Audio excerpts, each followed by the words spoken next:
Live. Woo woo! Woo-woo. I'll wait a few seconds for people to hop on. All right. All right. Let me do something, Leo, as we're sitting here waiting for some folks to show up. Yeah. I'm going to rename myself because, it's nice to let people know where I'm from. Yeah. And that's what we're going to cover today. All right. Right. Hello, Bill. Welcome. Welcome, Bill. We're going to talk about some tropical stuff today. Some really good tropical stuff today on Aloha Friday. That's it. Pauhana, we say, right? Yeah. Aloha Friday. All right. Okay, you ready to go? I am ready to go. In 1 second, we're just finishing up a contract, Leo. We got people who want to buy real estate here, so I got to make sure we help our agents out to make that happen. Hey, contract first. Always contract first. So we got it done right under the wire. And so, Leo, thanks so much for inviting me on your show. And I so much appreciate it. And I know you do this every day. Is that right? Every 5 days a week? Yeah, Monday through Friday. Wow. Wow. For everybody who's out there watching, to know how much of a commitment that is and what Leo is out there trying to do for you guys, that's huge. It's not just showing up at 5 o'clock every day. It's coordinating with people to get them on the show, making it all work, hoping they show up, having something that's worth talking about. So hats off to you, Leo. That's a great accomplishment. Yeah, thank you so much, Tom. You yourself is a podcaster, and also you do some lives and things like that. I think you got a co-host and a partner, which is super awesome. I've watched some of your shows, and I really love it. Thank you. Takes us to paradise sometimes. Just talk about things that's going on over there. I remember when I was living in Kauai. It brings me back to those days, of what just the whole Hawaii vibe is, So yeah. I feel like a local when I watch it. Yeah, it is a different vibe. It's definitely our team name is Lifestyle Maui, and it's really about lifestyle. It's more than just bricks and mortar, and that's what I love, to help people who are following that dream, that they say there's more in life than just 3 bedrooms and 2 bathrooms. It's way more than that. Yeah, so. Definitely. Although those 3 bedroom and 2 bath has become a little bit more important recently, right? The 2 baths, right? The 2 baths for sure. That's where you got to hide out. That's where exactly. So. Well, some of you are joining on here. I'll just do a quick introduction here. Welcome to Live with Leo at 5. I have the amazing Tom Tezak with me. I've been looking forward to this. Tom and I have known each other for a while. Tom is a real estate broker on the island of Maui, Hawaii, and he runs a super great team over there, and he's extremely seasoned over there, and he's going to share. Is that the way you say old? Seasoned? No. Seasoned it's like a mature, like a wine, Okay, all right. Yeah, I'll let you slide. Yeah, sure. And so he's got a lot of not only knowledge about business, about real estate, about life in Hawaii, and about life in general. And I really have loved, watching him get into more online stuff. He runs a podcast, and which we would love to direct you guys to and check it out. Sometimes he does some amazing interviews with other real estate professionals, entrepreneurs, and other entrepreneurs in general as well. So welcome, Tom. Thank you so much for being here. I know time is precious. You're just closing a $7 million deal. No, not me. It's just one of the agents that works in my company. So I wish it was me, but I'm happy to help my agents out in the world here. So, yeah. Well, our real estate can be expensive, which is nice. Yes. So give us a little background for those of the people out there that don't know who you are and what you do and how you got to where you are, and so that they can go on a little bit of journey with you. Perfect. How many hours do we have?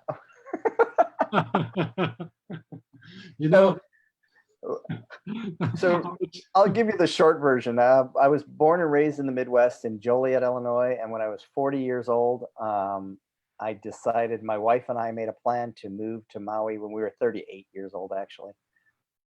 When we decided to move, it was a little girl. By the time we got off of the plane, 18 months later in Maui, it was a 6-year-old daughter, a 3-month-old little baby daughter. So we made that huge leap without knowing anybody. I'd been in the real estate business for 10 years in Joliet. I was also a deputy coroner. I had a retail store for 15 years. And I was born and raised in a funeral home family. So a lot of customer service and a lot of other experiences in life. And the deputy coroner job was one that made me realize I wanted to wake up every day where I wanted to be, not where somebody put me. And so that was a huge change for us to move to Maui. And then I just took on that real estate market here. And my last year in Chicago area, I did 87 transactions for $9 million. So by myself. First year in Maui, I did 15 transactions for $8 million. So I quickly realized I was in a market that was more rewarding. And living in a place like Maui where, people said, "Oh, why did you move there?" And it's like, I moved for the weather, but I stay for the people. And what I say by that is the people that live in Maui and that aloha spirit is just so amazing. That when people visit here, they say, "Oh, everybody is so nice." And part of it is, Leo, I think, like where I live in South Maui in Kihei, Wailea Marketplace, the people that migrate here and live here full time that aren't from the islands, they migrate here because they can.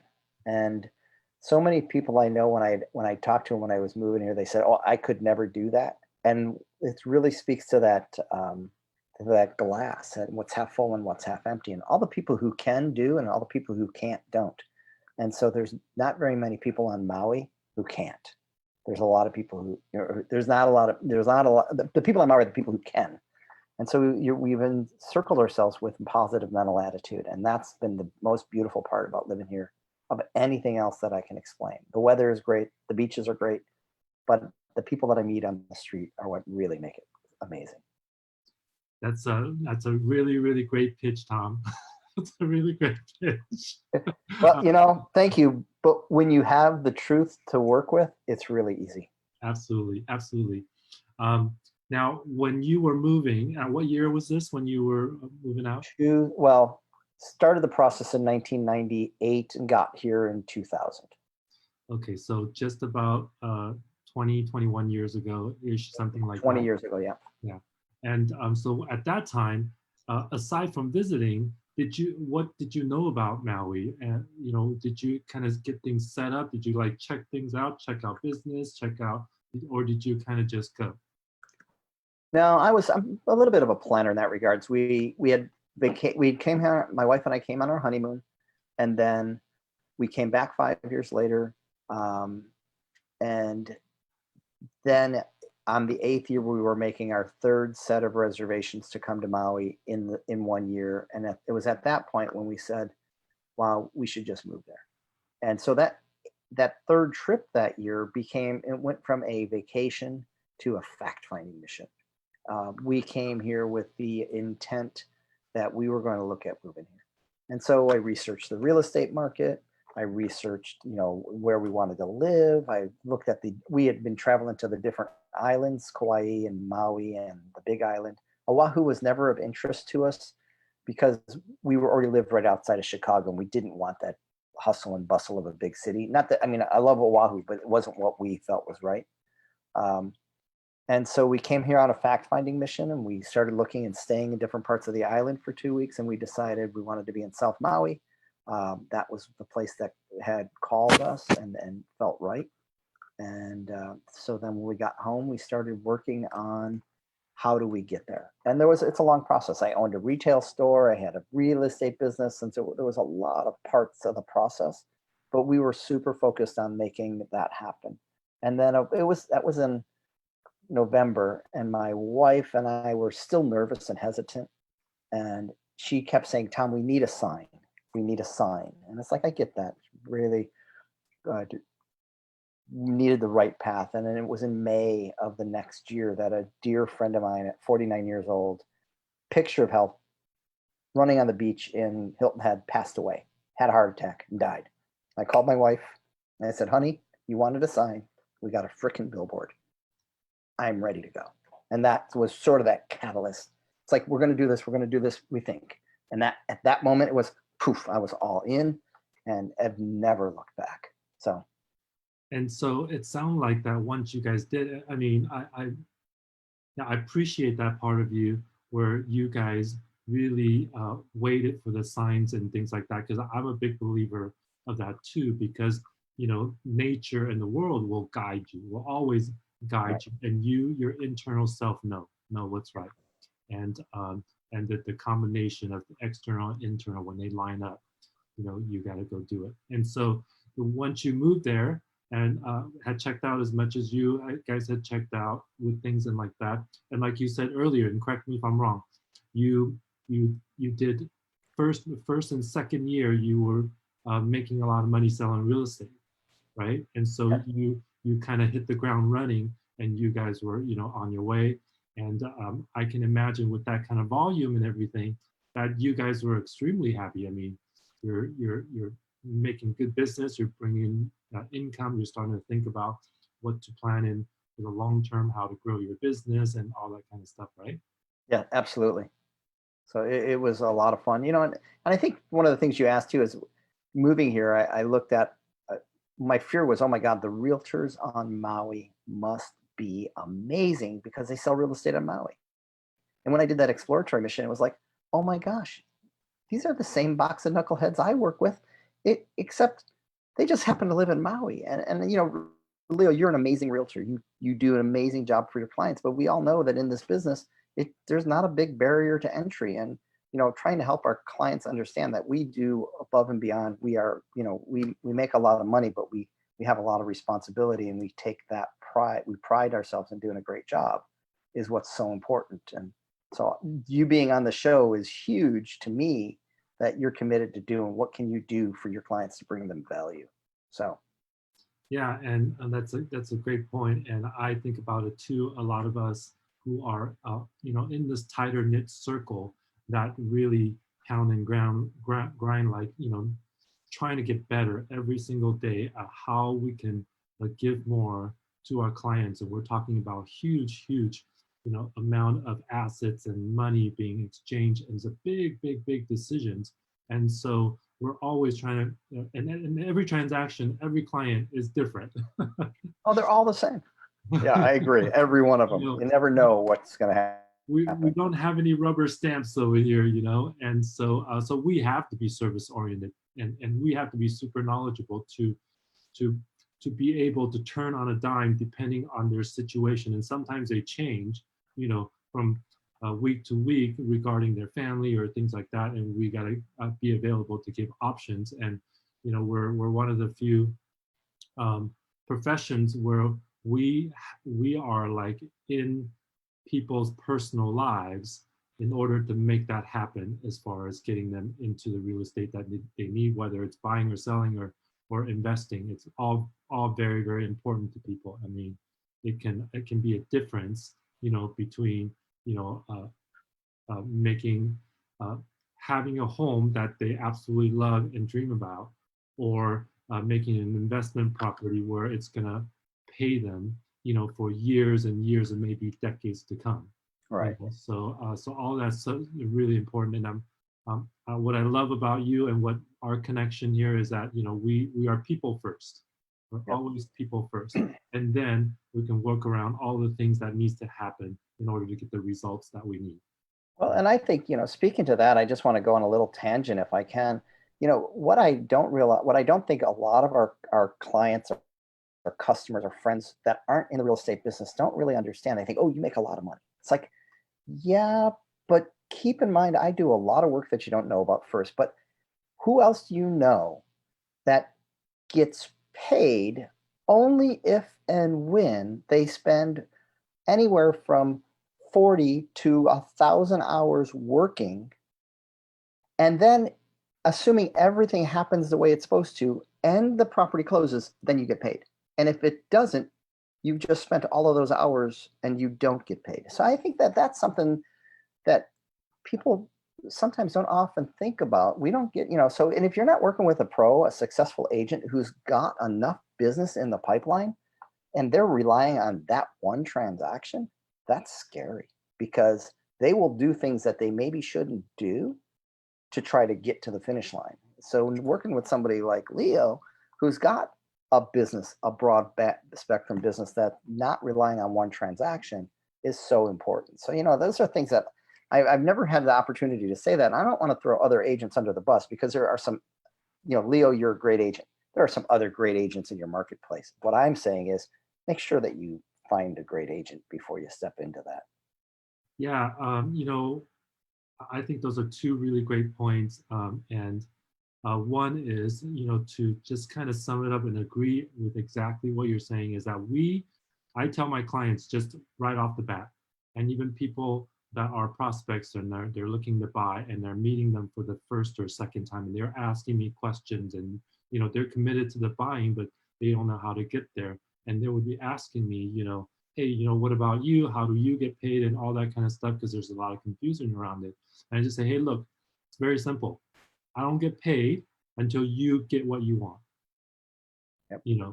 And so my job is to make sure that you get what you want in a smooth process, so that you're not going to get what you want if I don't service you properly, or communicate with you properly, or give you the right data and advice and things like that, so that you can make your decision. You're not going to get to the finish line, then I don't get paid. So it's Right. we really are in it together. And we're like in the hot water together, right? And in regards to agents and picking agents, it's also very simple. You want somebody who's not going to cut corners. Right. Pure and simple. If they're out for themselves, they're going to cut every corner they can, right? And in the meantime, when they cut corners, the client loses because they may be vulnerable to certain things that corners were cut, and you may get to the finish line, but you might also be liable in many ways along the way. So, so those are two great points. I'm glad we went on that little tangent because it's very important in our business. Right. I agree. And so people need to know. So now, between that time, your first and second year, how have you grown your business over the next 18 years? Well, I've been fortunate. We had in Maui, as the rest of the country, in 2007, 2008, it was pretty ugly. During that time, I went out and worked and busted my tail when made very little money and got close to bankruptcy. All of those kinds of things that you've heard plenty of times before, but came out of it with the opportunity to partner with my current partner in a company. So I now own a real estate company that I was invited into because with all my work, I was leaping ahead of the competition early in the recovery. And it gave me a great opportunity to become a broker, partner, owner of Wailea Realty Windermere Real Estate in Maui. And so I have a small team with a sales agent, Jordan, team coordinator, Angela, and a marketing guy, Kenny. And amongst us, we run a small little, we call it a SEAL team, which means any one of us can do anything for the most part, with the 3 licensed agents, myself, Jordan, and Angela. And then I also, on a bigger scale, own and operate the 55 agent company, Wailea Realty. So, like I said, I wear a couple different hats. And then also along with that, in the last couple of years, I've had this vision for our niche market of resort and second homes has never really been serviced. And your clients may not appreciate this, but it's never been serviced by the real estate world, the technology real estate world, or the services real estate world. And so I put together a group of agents now that I'm building regularly for agents that work in resort and second home markets, and creating a network that actually communicates amongst us and create a Facebook group. I've got a podcast that I do, you mentioned earlier, where I interview agents from all across the world, from Costa Rica to Canada to all over the US, as well as high profile industry leaders.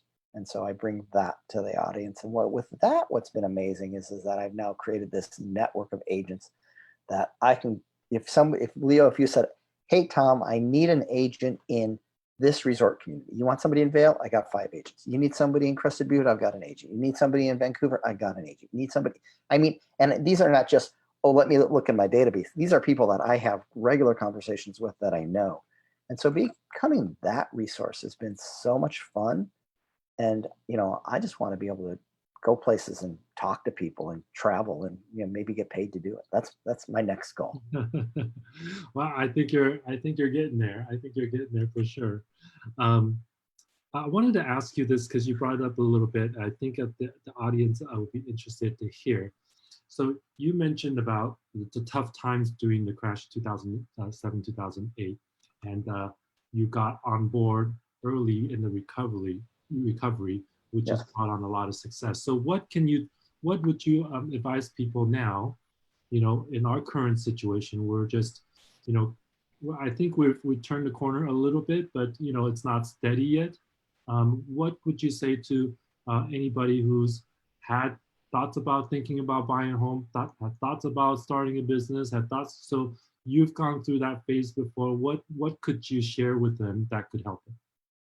Great question, Leo. I think that, you know, there's a lot of people in our country, in the world, that have made a lot of money through history. But if you look back at Rockefellers, you know, all the people that are super wealthy, most of them, most of those businesses, most of those people created their wealth starting out of a disaster, you know, out of the Great Depression, out of so many different things. When things get rough, so many people will bury their heads in the sand and just say, oh my God, it's never gonna end. The people that really find opportunity are the people that are standing up there and saying, it is gonna end. I know it's gonna end. And I need to position myself and be prepared for it before everybody else knows it. And that's what I did when I was working. You know, part of it was because I had to. I had so much debt that I didn't have a choice. I had to work. But what I found out of that, and I told my wife, I said, look, most wealth was created in times of desperation. So I didn't know what it was. It turned out that it was this company that I ended up becoming part of. So for the customers that are out there thinking, should I or shouldn't I think you asked yourself this question: do you believe that the pandemic is going to end and we're going to get back to some degree of normalcy? And if the answer to that question is yes, then buy now, because there are plenty of sellers out there that are freaking out that they don't have that, they haven't been able to see that vision, and they don't know what's going to happen. So they become a bit more vulnerable, unfortunately. And that's where the opportunity lies. So that's when we all can see the light at the end of the tunnel, the vulnerability goes away, the opportunities become lesser. And so I think that from a purely business, and please don't hate me or think I'm a terrible guy for that, but that's business and that's the opportunity in it. And so you need to be able to be willing to say, I see there's an opportunity because there is an unknown and I am able to see through that. Yeah, I think that's a really great point. What you said is perfectly right. There are sellers that are doing some panic selling, you know, and so if you were ever to look for a good deal, this would be the time. With the interest rates being so low, there's plenty of competitions to buy those homes, and we're not seeing any foreclosures yet, and we're not sure how much foreclosures we're actually going to see. And people have been waiting for better prices for literally at least the last 3 years. Right. You know, because the price has been climbing up, and so there are no deals, there are just prices going up. So if you can catch it as it's going up, great, but if there's no dip, you're not getting any deal at that moment in the market. So I think best to talk to, you know, great agents like you and great agents, you know, elsewhere, and just say, hey, what do you guys see out there? What are the inventories out there? Is there anything that's, you know, a good buy? And just keep in contact with them if you really want that great property. You know, Right. so I think those are all great advice. I think just there's lots of opportunities, not just in our business, but in business in general. You know, anything online now has, you know, at least increased 30–40%. Anything Right. that you can do online have a lot of opportunities there right now. And it'll continue I to agree. do so. Yeah. And I it'll mean, continue to do so. I put a bunch of money in the stock market a month and a half ago when everybody was running like crazy away from it. I was running into Oh yeah. it, thinking, hey, give me cruise lines, give me airlines, give me all of that stuff. That's at a huge discount. They'll recover. So Yeah, no, you and I both had gone through that because in 2007, 2008, the stock market, the Dow went down to a what, 7.5, 8,000, yeah, right? You know, and it took a while to get back, but this is a faster bounce back. You know, yep. we got down to 18. 18,000. Yeah, we I think got it was down. 1790 or something like that. But Yeah, I missed that one. I was late to the party. and I was actually surprised that we're at the 24-ish right now, 23, Yep. 24 It ish was right up to now. 25 the other day. It's like, Yeah. holy crud. And that's just within the last month or so. And so we're looking at a recovery pretty quick here. Yep. You know, so we're not really far off from that 30,000 we were at not that long ago. So yeah, again, same thing, opportunities, right? Right. And so, it's interesting, Leo, because I'm in a resort market. You're in a traditional, what I call a traditional market. My resort market they haven't been, the recovery is a little slower because everybody in the pandemic is sort of stuck at home and not resting in place, but sheltering in place. And so they're not thinking about their second homes. They're not thinking about buying a second home because they're really focused on their backyard. But I think that this is that time when, if you were thinking, hey, I want to buy a resort, I want a resort home or a vacation rentable property, there's a good amount of inventory that's sitting, and sellers haven't been getting any Airbnb business. And I think there's definitely, it's a place to put your pole in the water if it's something you've been thinking about. And I think the other thing that I'm hearing more and more and more as I'm getting the calls from clients all over the country, we have all had a lot of time to sit and reevaluate our life, our time, our families, where we're putting our energy. And I've been hearing that phone call more than I ever have. And that's just people saying, I've been working my butt off, and I need to, I've been thinking about doing this and I'm going to do it now. So that's where I look at that opportunity. So, and for your market, in your world, if there's people out there that you've been thinking about, hey, I want to buy a second home, call Leo or Leo, send it out and ask him. He can help you find a great agent anywhere in the country, in the world. He's such an amazing networker that he knows agents everywhere. And if he doesn't have one, he can call me and I'll tell him who. But well, between the two of us, we'll definitely be able to cover just about everybody. And right. and I don't know if you know, but I had recently joined Coldwell Banker, and so Okay. Coldwell Banker being one of the oldest companies and has the furthest reach internationally, and so I have additionally added that resource to my clients as well. So, but yeah, absolutely right. I think when you find a good agent, you use that agent for whatever you need throughout. Doesn't matter the location and things like that, because he'll take good care of you either Right. way. Yeah. Well, and I think too that when it comes to the referral business, back to the consumer really doesn't understand it. I can talk to a realtor and I know if they're a pro or if they bring value to the clients. And before I send a client of mine to a realtor somewhere else, I'm calling 1, 2, 3, 4 realtors to find somebody who I'm comfortable putting in touch with my clients, because I want to make sure that they get the kind of experience that I provide them wherever they're going. And there's a lot of value to that. So Yeah, and we're spending a lot of time vetting for our clients. right.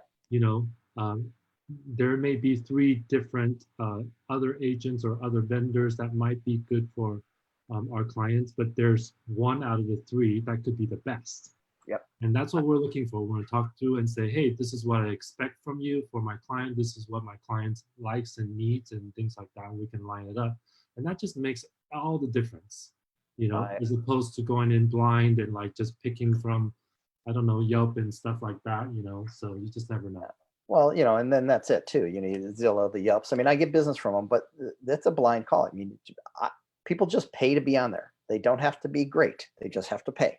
And when you go to Leo or you go to your realtor and you say, hey, I need somebody, they have a lot more to lose, and they want to make sure that that you're taken care of. So Yeah, anyway, another yeah, great. little.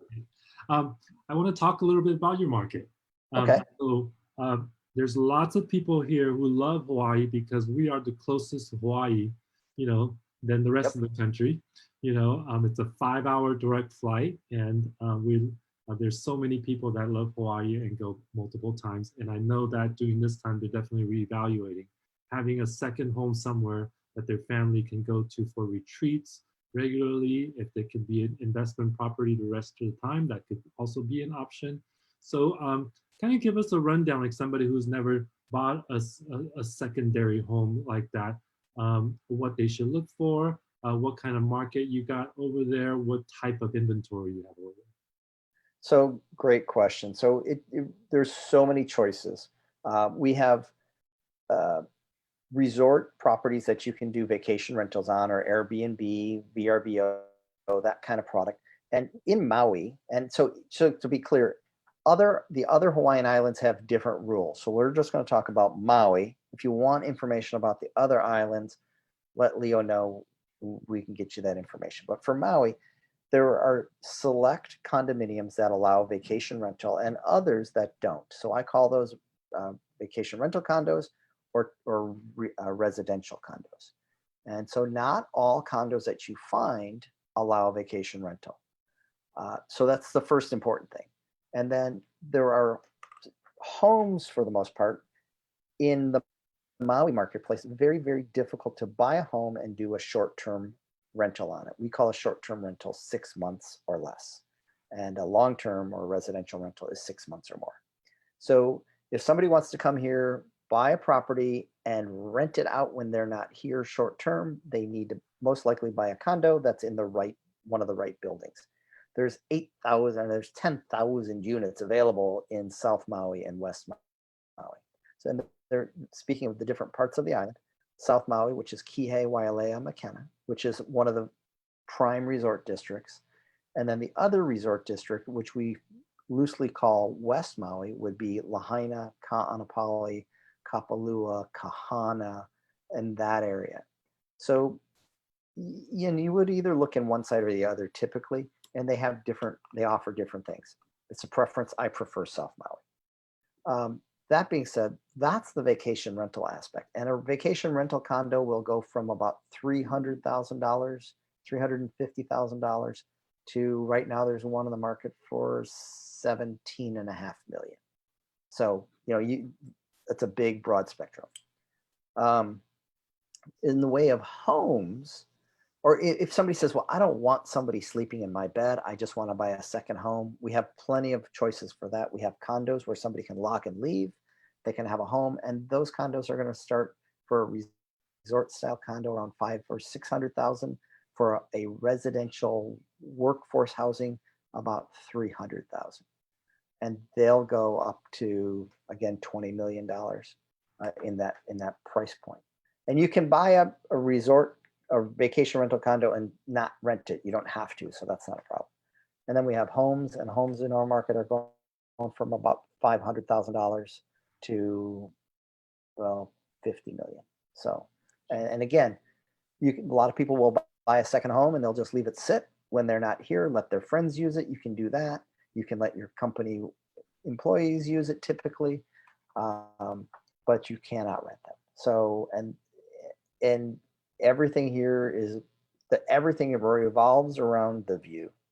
The view is the number one value factor, and that's an ocean view is the key. So you can have a 3,000 square foot home with an ocean view next to a 3,000 square foot home without an ocean view. And if it's in Wailea, it can be $2 million more for that view. So to give you some perspective, and in Kihei, it's hundreds of thousands of dollars more. So yeah, as similar here, we've got PCH running down, say, a Laguna Beach, and minimally, I don't think you can even find a home on the beach for less than 6 million. Just right. Just 2 blocks away, across from PCH, those homes can be had for as low as upper 1 million. So like 1.5 to 1.8. So Yeah. that's a difference of 4.5 million. Yeah, it's huge, the spread. Yeah. And then we have Wailea, which is a resort district that's um, manicured and pay fees, and it's all beautiful. And then you go just across the street, and you're in Wailea. I mean, in Kihei, and it's a different animal. And so there's a lot of different. And so when people look at a map and they say, well, why is this property that's a block from this property, 5 million compared to 800,000? It's just the nature of the market. We are a very small geographical space, and so things are different. We also have homes with what we call ohanas, that you can buy a home in an ohana, rent out the ohana. You can buy a home in an ohana. You can live in the ohana and rent out the main house till you move here. So there's all different kinds of variables. So what I always love to do is just have that conversation with a client and say, what do you want? And what are you thinking? And how are you going to use it? And then we start to direct them down to the right product. Well, let's do a quick example. Let's say I want to buy, doesn't matter if it's a condo or a house, at least somewhere where walking distance to the beach, at least doesn't have to have the best view. I just want to have a stake somewhere, Right. In Maui. And I want to live there, let's say less than 6 months out of the year, maybe 3, 4, 5 months. Maybe I could break it up and do like 3 months, in the spring, or 3 months, in the winter, something like that. What would give me the most flexibility so that I'm not restricted to at least still bring in some income to pay for it? Okay, so if you want income to pay for it, if that means you want to rent it, then immediately we're going to a condo, okay. Not a house. So to me, that's the first thing. Now you say, I want to rent it, so now we need to look in vacation rentable condos. All of those are going to be either on the water or across the street from the water, except in Wailea, there's a couple that you can walk to the beach.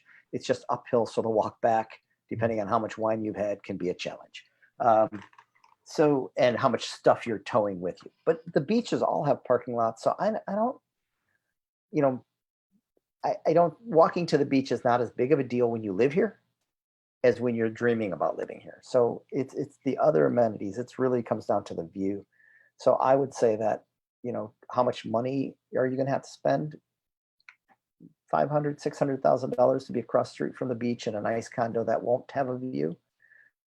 $700,000, $800,000 in a nice condo that will have a view. And do you want a 1-bedroom or a 2-bedroom or a 3-bedroom? 3 bedrooms are really rare. 1 bedrooms rent the best. So people say, I want a 2-bedroom because, and my question is always, well, why do you want a 2-bedroom? Do you want a 2-bedroom because you need the space, or do you think it will rent better? And I would say 6 out of 10 times people say, oh, because it's going to rent better. It's like, nah, this isn't the mountains. You're not going to pack up the kids and the kids' friends and drive up to the cabin in the mountains and go skiing. You're going to buy tickets to get on an airplane, which means 1 bedrooms rent better because you're not packing up the whole crew to get here. And then sometimes people say, well, I like to travel with my friends, so I want a 2-bedroom. And I immediately raise my hand and I say, can I be your friend if you're going to pay for my vacation? And that usually gets them to laugh. And it's like, look, if you're buying a condo in a resort property, in a rental property, know that the units next door to you are available to rent. And if you love your friends that much, rent them a unit. It will still be cheaper, or you'll get a better location, or you'll get a better view than spending a extra money for that 2-bedroom that your friends might come with you once a year. And then people say, well, I have kids and grandkids. It's like, then definitely rent them the unit because, you've got more space. And the most important part to get a 2-bedroom is, I've got a 3-year-old and a 6-year-old boy. It's like, you need a 2-bedroom. Then, so I force that conversation that people never realize they have to have, because my goal is to get them the best product, not to just sell them something. So Right. hopefully that helps. Oh, absolutely. I see a lot of parallels, a lot of similarity with we're not technically vacation, but it is a tourist destination down here, so I see a lot of similarities also. So you could like rent, that's just for easy numbers. If you had a 1 bedroom, you could rent it out for, $1,000, let's say $1,000 a week for short term. Right. And if you had a 2 bedroom, you might get 1,500. Well, that's not maximizing, everything that Right. you have, and you're going to pay a lot more to buy it on a 2 bedroom. So I totally get what you mean. Yeah. So it sounds like I can get under $1 million, maybe in a 7/8, really nice, maybe 1 bedroom-ish would be really nice, and we have a really good view right on the beach. I can literally leave. Across the street from the water. Okay, I Across the can street. literally leave and walk across and be at the water. If you wanted if you wanted it on the water right now, there's a great deal. I mean, like a screaming deal. I haven't checked in the last 2 days, but it was $1,299,000, a pretend 2 bedroom. It's a real 1 bedroom with this sort of other bedroom in the living room, right on the nicest beach in town. $1,299,000. The low that's just an amazing deal.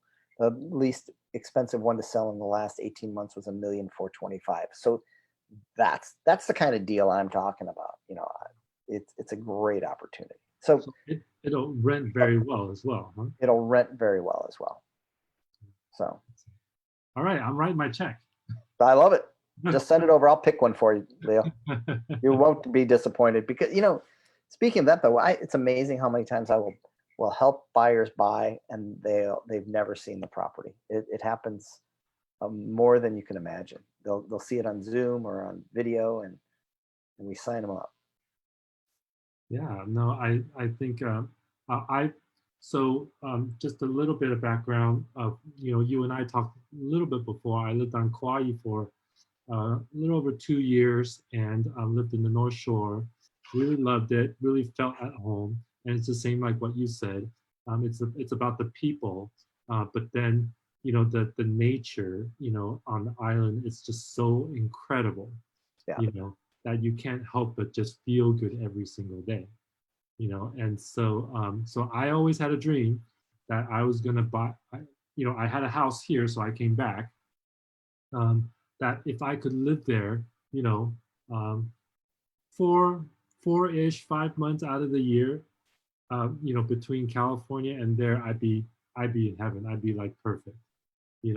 I'm still just so in love with the tropics. The water is 78, 80 degrees. Here we're talking like, oh my God, the weather is so good. It's 78, 80 degrees. We have great weather. Well, what about the water? Yeah, exactly. And so when you marry the two, like, I love the water. I love to swim. I love to surf. I love to snorkel and dive and, all that water stuff. And so that part of the year I would be able to get to do that. And so that was always one of my dreams. I was still one of my dreams, and I'm going to make that happen soon. I love it. They're all the islands are beautiful. I mean, whether it's Kauai or the Big Island, the Oahu, Maui. For me, I call Maui the Goldilocks Island. It's sort of not too big, it's not too small. There's lots to do, and it just worked for us. So, but it's all beautiful. Yeah, yeah. So I think what's on everybody's minds right now, still a little bit, is with the the COVID stuff. What are you seeing out there on Maui as far as how everybody reacted and how people are behaving, and what are you kind of seeing? Because I know it's a different type of smaller town environment, and I'm just curious, like what you guys are experiencing compared to our big cities down here. So I'm old and gray, have a little bit more of a callous attitude, so we won't go down that road too much. But I think that what's happening is that they're starting to open up Maui now locally for the Kama'aina, for the people that live here, and the other islands. They're trying to say, hey, we got to get back to work. We're right now we have no tourism. We would normally get 30,000 guests a day that would land in Hawaii to all the islands. Yesterday, it was the biggest. I think they said it was the biggest tourist count we've had, and it was 285 or something like that. So it is really, really impacting our economy, and that's the scary part. I understand it is a balancing act. I'm hopeful that the government of Hawaii, the governor and the mayors will figure out how to safely bring people back into our islands, I don't see that happening. Best case scenario is July. Uh, so if you come here today, if those 280 passengers that got off the plane have to quarantine for 14 days, meaning they get off the plane, they immediately go to whatever place they're staying, whether it's their house, their hotel, the condo. They have to walk in the door and they can't leave. It's not, I mean, they're literally arresting people right now, that are violating quarantine. And there are local folks that are, reporting to the officials that, hey, that person just got here and they're violating quarantine. So it's serious in that regards, and people are scared. I get it, so, but we will survive. That's the thing. We're a resilient community. We're a resilient country, and it's just figuring out how to work through it all. Our economy is getting battered right now, uh, which it is what it is. But the government's throwing so much money out at everybody. Um, it's, again, being a bit older, it is fascinating to me to see it all happening. So Yeah, we've never had anything like this before, so it's definitely interesting no matter where you are. And I can see, our economy is not solely dependent on tourism and service and that kind of thing, and you guys are. And yes, so definitely a huge impact when you don't have people flying in, people bring in money, spend money on services and goods, and enjoying the land and the weather and using the hotels and stuff like that. Then it's a huge deal. right. So It has been. So, but again, we'll figure it out. The government has been proactive in all of that, and we'll see. yeah, So now's the opportunity. yeah, no, absolutely. And it's not really a bad place to be quarantined either. I'd rather Yeah, be quarantined here. it's been pretty nice. There's definitely, for me, there's been a multiple silver linings.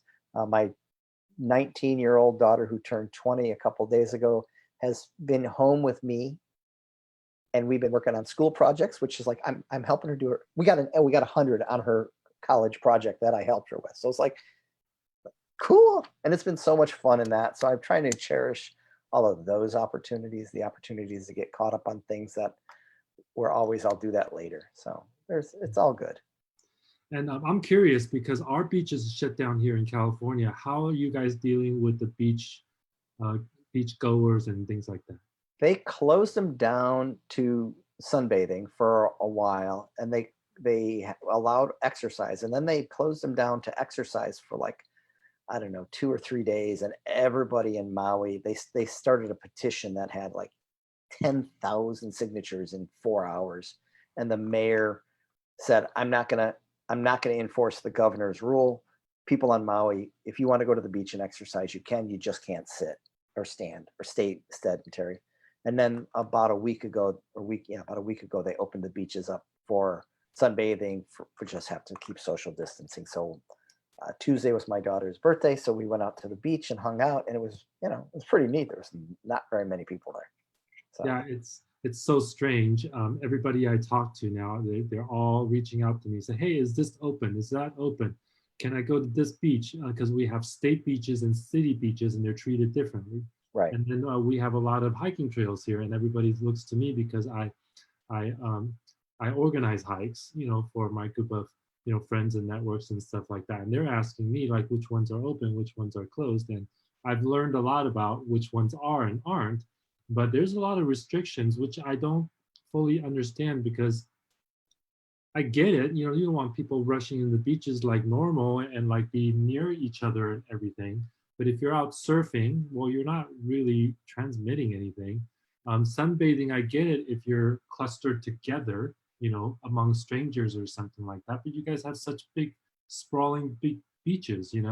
Um, so, so I'm glad that everything's, opened up, allowed people to be able to do that. We haven't gotten there yet, but I think that's in some ways doing some harm than good because people are cooped up and they're not feeling you that. know I agree with you, but you know, there are a lot of people that are still fearful. And so I think it's a careful path that I like to walk down. And I don't want to make judgment on whether I think it's right or wrong. I have my own opinions, but you know what, I realize that I would never in a million years. I mean, I'm not a big fan of being a politician as it is, but today to have to be a mayor or a governor or God forbid the president, because you become such a target. And so my heart really goes out to every one of them in the sake of it's a tough, tough job.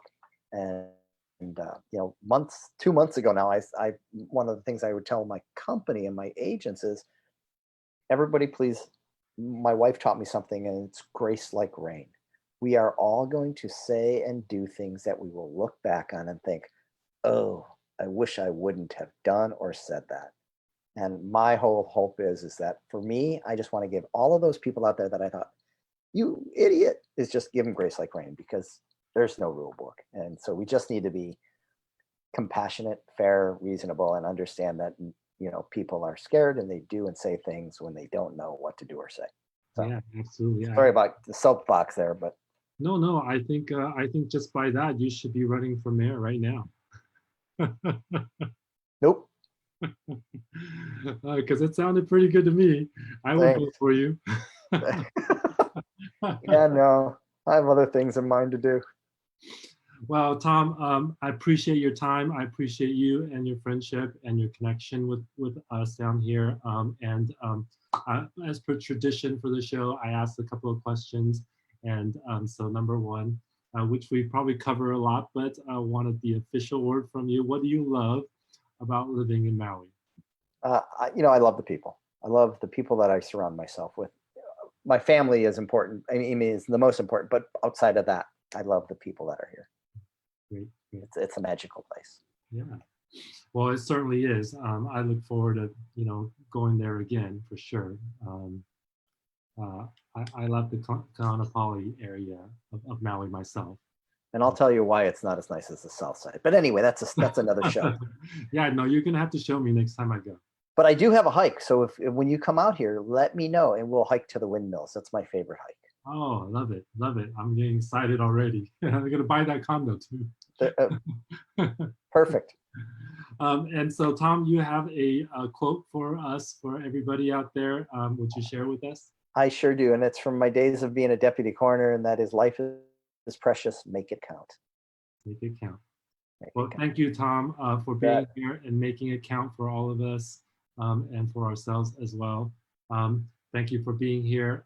Everybody, if you are watching this on a replay and you have some questions, feel free to just write it in the comment, and Tom is tagged on this, and you can circle back and maybe answer some questions. If you are interested in anything Maui, please feel free to reach out to either myself or Tom.